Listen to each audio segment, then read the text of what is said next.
메리 크리스마스. 예, 오늘 우리 주님께서 우리를 위해서 구원자로 오셨습니다. 예수님의 사랑과 은혜가 여러분에게 충만하게 임하시기를 바랍니다. 그래서 참 세상이 얼마나 혼돈하고 힘든 가운데 있습니까? 이 힘들고 어려운 세상 가운데서 주님 주시는 평안, 위로, 구원을 경험하시기를 축복합니다. 오늘 말씀의 제목은 2020년 크리스마스입니다. 여러분 다 아시다시피 2020년의 크리스마스는 너무나 특별합니다. 성탄절을 지키게 된 것이 주 336년경부터라고 하는데요. 그러면 지금부터 한 1700년 동안 우리가 성탄절을 지켜왔다는 것이거든요. 아마 지난 1700년 역사에서 이런 성탄절은 없었을 거라고 이렇게 생각이 됩니다. 우리가 이런 2020년 특별한 성탄절에 있어서 이런 질문을 던져봅니다.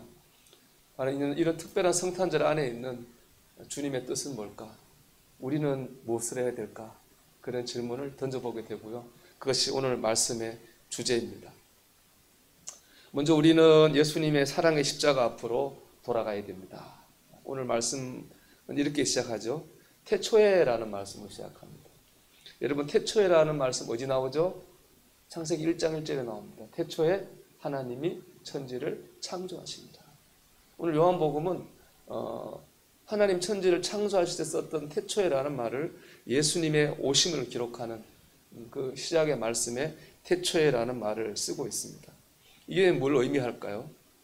예수님 오신 사건이 하나님께서 태초에 천지를 만드신 거하고 똑같다는 것입니다. 하나님께서 세상을 만드신 것처럼 예수님이 오심으로 말미암아서 새로운 세상이 시작되고 만들어졌다는 겁니다. 여러분, 우리가 인간의 역사를 기록할 때 기원 전과 기원 후로 나누죠. 우리가 뭐 기원 전 몇 년, 기원 후 몇 년, 올해는 기원 후 2020년 되겠죠. 이렇게 나눕니다. 근데 기원 전과 기원 후를 나누는 건 다름 아닌 예수님의 탄생입니다. 기원 전은 영어로 BC죠. Before Christ. 예수님 오기 전이라는 겁니다. 기원 후는 라틴어인데요. 아노 도미니라고 하는 건데 이것은 바로 주님의 해라는 것입니다. 주님이 오셨다는 거예요. 인간의 역사는 주님이 오시기 전과 주님이 오시기 뒤로 오신 후로 이렇게 나눠지게 됩니다. 주님이 오셔 세상이 달라졌기 때문에 그렇습니다. 이런 사람의 삶도 마찬가지입니다. 우리가 예수님을 믿기 전과 믿은 다음 우리의 삶은 달라질 수밖에 없습니다. 여러분, 김익두 목사님이라는 분 들어보셨을 분이 계실 겁니다. 이 김익두 목사님은 황해도 안악 출신인데요.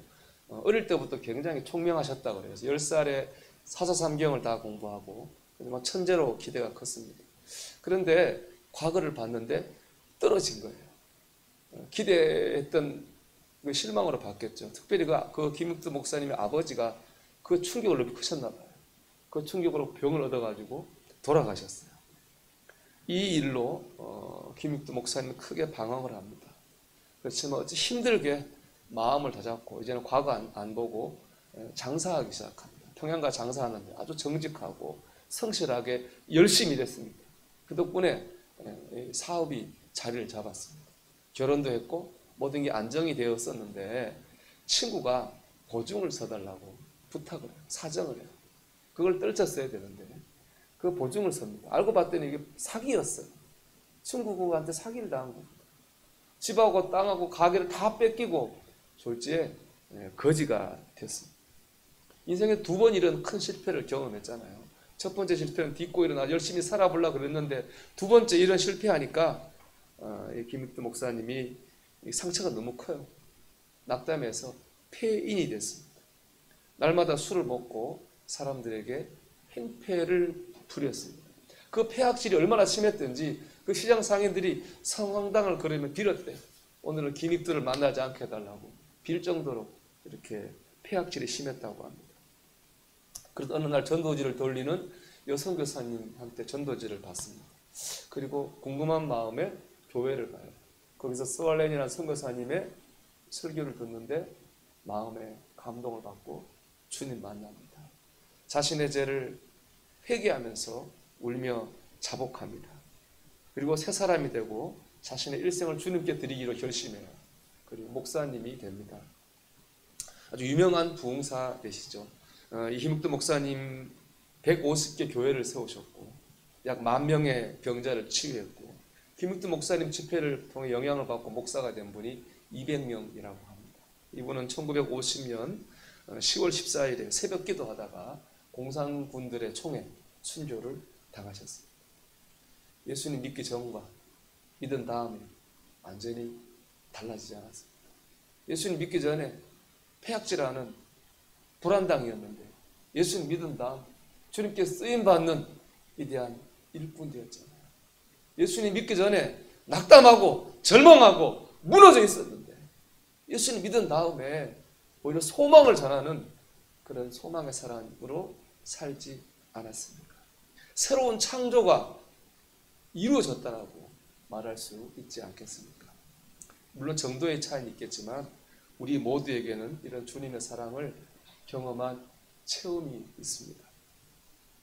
깨닫고 느꼈던 때가 있잖아요. 그때 우리 위로받았고 그때 우리 힘을 얻었고 그때 우리 죄 용서를 받았어요. 우리 기도할 때 응답받았고 천국의 소망을 가졌고 나 하나님의 자녀라고 하는 정체성을 가지고 지금 살고 있습니다. 우리가 할 일이 뭡니까? 우리를 달라지게 했던 그때 그 시점으로 돌아가는 겁니다. 우리를 새롭게 만들었던 그 지점으로 돌아가는 겁니다. 주님의 은혜, 사랑, 복음 앞으로 우리는 다시 돌아가야 됩니다. 세상이 변했다는 말을 참 많이 합니다. 맞습니다. 세상이 참 변합니다. 빨리 변하죠. 이 코로나 때문에 많이 변했는데 앞으로 또 얼마나 변할지 참 예측할 수 없습니다. 그런데 여러분, 세상이 아무리 변해도 우리를 향한 하나님의 사랑은 변하지 않습니다. 십자가의 은혜 변하지 않습니다. 십자가의 능력 변하지 않습니다. 우리를 뜨겁게 하고 우리를 새롭게 하는 십자가의 능력은 여전합니다. 여러분, 그런 고백, 우리가 찬양도 했지만 그런 고백 참 늘 제 고백인 것 같아요. 주님께서 벌레만도 못한 죄인 나를 사랑하셔서 나를 위해 죽으셨잖아요. 그게 십자가 아닙니까? 그게 복음이잖아요. 여러분, 십자가 앞으로, 이 복음 앞으로 나오시기를 바랍니다. 그 사랑을 되새기고 그 은혜를 곱씹어 보십시오. 그럴 때 우리가 이 성탄절에 진정한 기쁨을 얻게 될 것이고 이 2020년 성탄절 그 십자가와 복음 앞으로 나오라고 하는 주님의 음성이 분명히 우리 이 성탄절 안에 있는 줄로 믿습니다. 두 번째, 주님이 우리 삶의 중심이 되는 신앙을 회복해야 됩니다. 기독 역사상 가장 위대한 사도죠. 사도 바울. 위대한 일을 했죠. 근데 그 사도 바울에게는 병이 있었어요. 지병이 있었는데 학자들에 따라가는 어떤 사람은 간질이라고도 하고 어떤 사람은 뭐 눈이 아픈 안질이라고도 하고 둘 다 있었다고도 하고 그렇게 얘기하는데 근데 사도 바울이 일생을 통해서 자기의 병을 위해 몇 번 기도한지 아세요? 딱 3번만 기도했어요. 더더더 딱 3번 기도했어요. 근데 하나님께서 사도 바울의 기도를 듣지 않으시고 병 고쳐주지 않으셨어요. 하지만 바울은 이 일로 인해서 낙심한다거나 실망한다거나 시험에 들지 않았어요. 오히려 하나님께서 내 병 고쳐주지 않는 거는 나 교만하지 말라고 그렇게 고쳐주지 않은 거야 라고 생각했습니다. 오히려 감사 기도를 드렸거든요. 저는 바울의 위대함이 바로 여기에 있다고 생각합니다. 그는 어떤 어려운 문제를 만나도 그 문제에 노예가 되지 않았습니다. 오히려 그 문제를 통해서 주님 앞에 바로 서는 기회로 삼았습니다. 그럴 때 문제는 문제가 될 수 없는 거예요. 바울한테. 오히려 문제는 뭐냐? 하나님께 감사하고 은혜 받는 통로가 되었습니다. 참 대단하다고 생각합니다. 바울은 어떻게 이렇게 살 수 있었지? 우리가 의문 가지지 않을 수 없는데 빌립보 4장 13절에 보면 바울의 고백이 있어요. 그 고백이 전 답이라고 생각하는데요. 내게 능력 주시는 자 안에서 내가 모든 것을 할 수 있는, 내게 능력 주시는 자 안에서 내가 모든 것을 할 수 있는 거죠. 바울이 안에 누가 계셨어요? 주님이 계신 거예요. 바꿔 말하면은 주님이 바울의 중심에 계셨다는 것입니다. 오늘 본문 3절에 보면 3절을 제가 묵상하면 참 은혜 받은 표현, 감동되는 표현이 있어요. 만물이 그로 말미암아 지은 바 되었으니 지은 것이 하나도 그가 없이는 된 것이옵니다. 그가 없이는. 이 말이 너무 은혜가 되더라고요. 그가 없이는. 여러분, 예수님 없으면, 예수님 붙잡아 오시지 않으면 난 아무것도 아닙니다. 그런데 예수님 함께 계시면, 예수님 붙잡아 주시면, 예수님 인도하시면 나는 다 견딜 수 있고 이길 수 있습니다. 평안 얻을 수 있고 기뻐할 수 있습니다. 주님이 내 삶의 중심에 계셔야 됩니다. 여러분 삶의 중심에는 무엇이 있습니까? 돈이 있나요? 성공이 있습니까? 아니면 어떤 사람이 여러분 마음의 중심에 들어와 있습니까? 주님의 중심에 계셔야 됩니다. 우리가 이 성탄절 그가 계시면, 그가 없이는 주님 중심에 모시는 그런 시간이 되기를 바랍니다. 그럴 때 세상이 어떻게 요동쳐도 우리 흔들리지 않을 겁니다. 그럼 주님 중심에 있다고 하는 건 뭐냐? 주님 말씀 따라 사는 거죠. 주님 중심에 있다고 하는 건 막연한 얘기 아닙니다. 주님 말씀 따라 사는 거예요. 세상이 뭐라고 해도, 세상의 이치가 어떻게 해도 주님 말씀 믿고 말씀 따라 사는 삶, 그게 바로 주님 중심에 모시고 사는 인생입니다. 그럴 때 평안 얻고, 그럴 때 말씀을 통해 힘을 얻고, 그럴 때 말씀을 통해 능력 받게 되는 겁니다. 사랑하는 여러분, 이 1700년 만에 처음 만난 이 성탄절에 예수 그리스도가 나의 중심이 되기를 원하고, 예수 그리스도의 말씀이 내 삶의 중심이 되기를 주의 이름으로 축원합니다. 마지막으로 행동하는 신앙생활을 해야 됩니다. 우리 본문 14절을 보면요, 예수님의 삶을 이렇게 표현하고 있어요. 말씀이 육신이 되어 우리 가운데 거하시네. 말씀이 육신이 되었다 그랬습니다. 말씀이신 예수님이 육신의 몸을 입고 이 세상에 오셨습니다. 오늘이 바로 그날이잖아요. 이것 때문에 예수님이 손해보신 것이 많습니다. 육신을 입고 오셨기 때문에 피해보신 것이 많습니다. 먼저 배고픔을 당하셨잖아요. 40일 금식하셨잖아요. 또 고통을 당하셨습니다. 채찍에 맞고 창에 찔리고 두 손은 못에 박히셨죠. 육신을 입고 오셨기 때문에 주님 우리가 느끼는 고통을 다 당하신 거죠. 여러분, 만약에 예수님이 육신 안 입고 영으로 오셨으면 어땠을까요? 영이 배고플 일이 없잖아요. 매에 맞는다고 영이 아플 일이 없잖아요. 주님이 육신이 아니라 영으로 오셨다면 주님은 이런 고통을 당하지 않으셔도 되는 겁니다. 훨씬 편하게 사역하셔도 되는 겁니다. 그럼에도 불구하고 주님은 육신으로 오셨다. 그 이유가 뭘까요? 하나님 영광을 보여주시기 위해서입니다. 13절 하반절의 말씀인데요, 우리가 그의 영광을 보니 아버지의 독생자의 영광이요 은혜와 진리가 충만하더라. 주님은 육신을 입고 와가지고요, 말씀을 따라 사는 것이 어떤 것인지를 몸으로 보여주셨습니다. 그래서 제자들과 사람들에게 하나님의 영광을 보여주셨습니다. 행동하신 거죠. 여러분, 주님은 생각만 하는 관념주의자가 아닙니다. 주님은 행동하고 실천하는 신앙인이셨어요. 행동과 실천을 통해서 하나님의 영광을 드러내신 겁니다.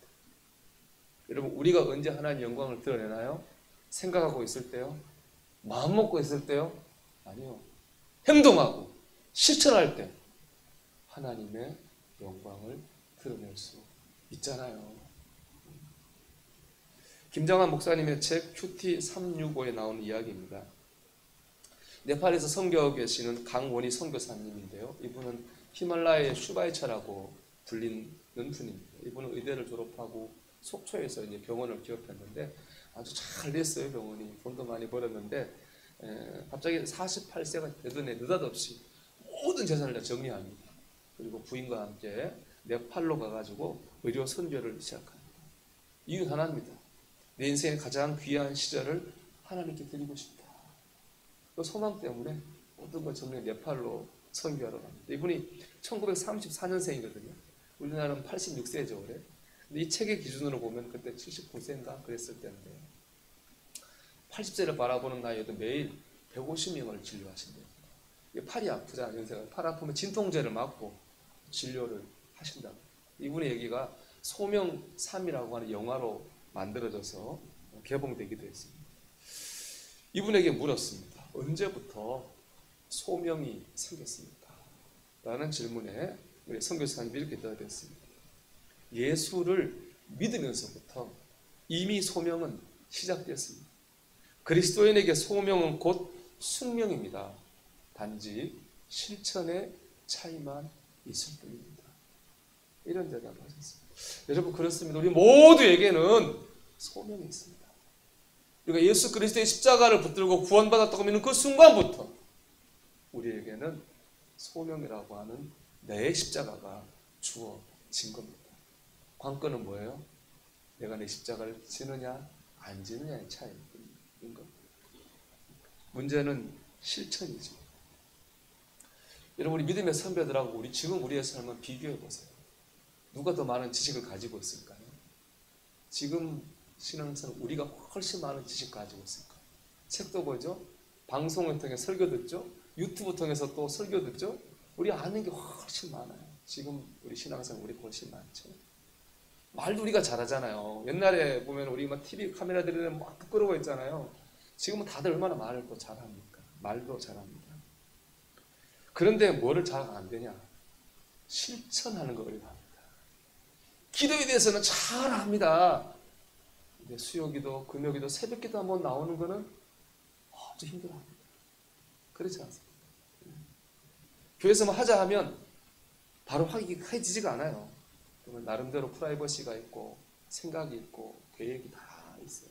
이게 아마 현대인들의 특징이라고 저는 생각해요. 이해도 되고요. 근데 그게 이해는 되는데 과연 그것이 우리가 신앙적인가라고 하는 거 생각을 해볼 필요가 분명히 있습니다. 여러분, 기독교 신앙은 관념주의가 아닙니다. 행동주의입니다. 행동하고 실천하는 거예요.